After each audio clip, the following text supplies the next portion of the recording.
Magandang araw sa inyong lahat. Narito muli ng ating latest update na kung saan Attorney Harry Roque muli nitong binanatan ang Kongreso. Narito sa ngayon ang isa sa latest ang pahayag ni Attorney Harry Roque sa Kongres. Panoorin po natin ang full video. Ako naman si Colander TV.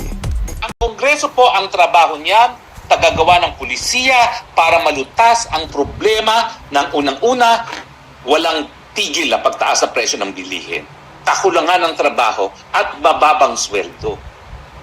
Yan po ang dapat tinututukan nila.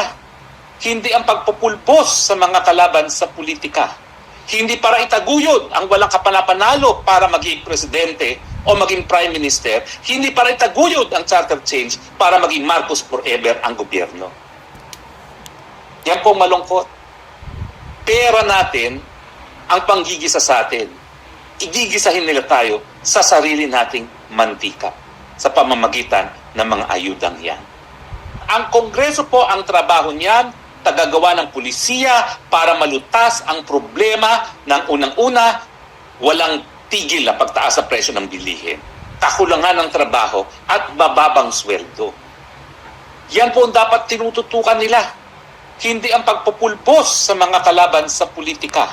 Hindi para itaguyod ang walang kapanapanalo para maging presidente o maging prime minister. Hindi para itaguyod ang charter change para maging Marcos forever ang gobyerno. Yan po malungkot.